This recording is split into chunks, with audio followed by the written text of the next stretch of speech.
Hello दोस्तों, welcome back to debug.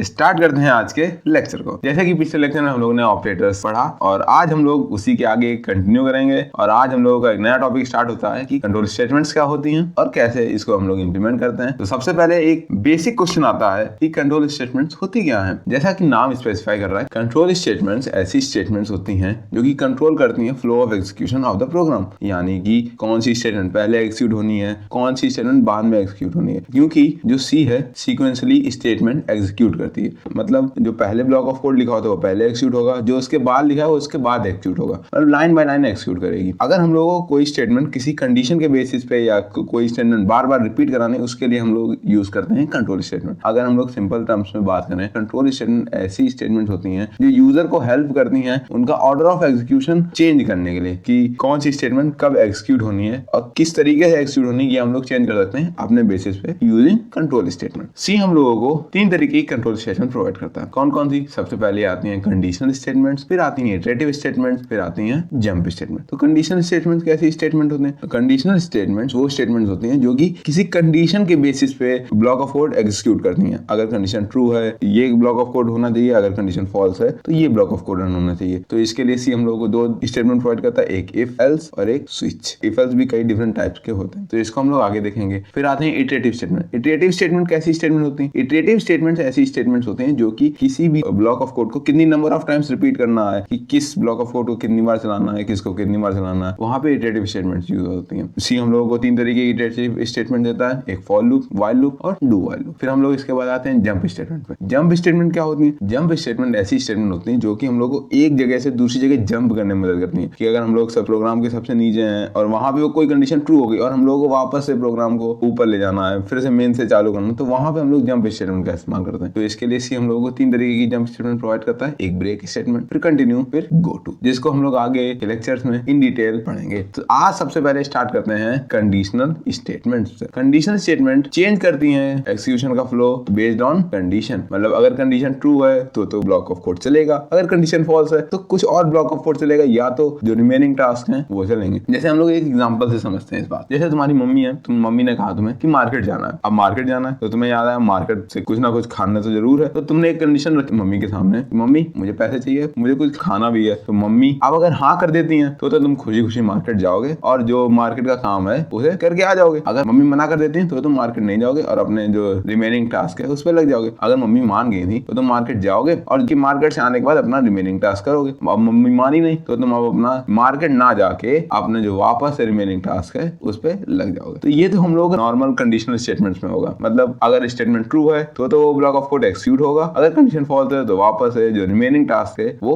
Execute होने लगेंगे। मगर रियल लाइफ में क्या होगा, जब तुम मम्मी को मना करोगे कि मम्मी मैं मार्केट नहीं जा सकता, तो कहीं से एक उड़ती हुई चप्पल आएगी और तुम्हें मार्केट जाने के लिए मना लेगी। तो इसी के लिए मैं एक सजेशन देता हूँ कि अगर मम्मी कोई काम कहे तो उसे तुरंत के तुरंत कर लो, तुम्हारे लिए अच्छा होगा। हम लोगों ने ये तो देख लिया कंडीशनल स्टेटमेंट क्या होती है। अब हम लोग देखते हैं कि किस तरीके की कंडीशनल स्टेटमेंट सी प्रोवाइड करता है। तो कंडीशनल स्टेटमेंट दो तरीके की थी, एक इफ एल्स था और एक स्विच थी। तो आज सबसे पहले देखते हैं कि इफ एल्स कितने डिफरेंट तरीके से हम लोग इंप्लीमेंट करा सकते हैं। तो सबसे पहले आती है केवल इफ स्टेटमेंट। इफ स्टेटमेंट क्या होती है? यहाँ पे केवल एक कंडीशन होती है जो कि चेक होती है, अगर वो कंडीशन ट्रू है तो जो उसका अंदर का ब्लॉक ऑफ स्टेटमेंट है वो चलेगा, नहीं तो जो अपना रिमेनिंग टास्क है वो करके प्रोग्राम नॉर्मली एग्जीक्यूट हो जाएगा। फिर आती है इफ एल्स। इफ एल्स में क्या होता है? इफ में एक कंडीशन हम लोग पास करते हैं, अगर वो कंडीशन ट्रू होती है तो इफ ब्लॉक चलेगा, और अगर कंडीशन फॉल्स है तो हम लोगों का एल्स ब्लॉक चलता है। फिर इसके बाद आते हैं if else if. If else if का क्या काम होता है? इफ एल्स इफ तब काम आता है जब हम लोगों को मल्टीपल कंडीशन चेक करनी, यानी कि जैसे हम लोग रिपोर्ट कार्ड बना रहे होते हैं, रिपोर्ट कार्ड बनाते समय कोई 90 अबव कोई 80 अबव, तो यहाँ पे मल्टीपल कंडीशन चेक होती है कि किसको ए ग्रेड देना है, किसको बी ग्रेड देना है। जब हम लोग मल्टीपल कंडीशन चेक करनी होती है वहां पे हम लोग इफ एल्स इफ का इस्तेमाल करते हैं। पहली कंडीशन इफ में पास होगी, फिर एल्स इफ में, फिर एल्स इफ में,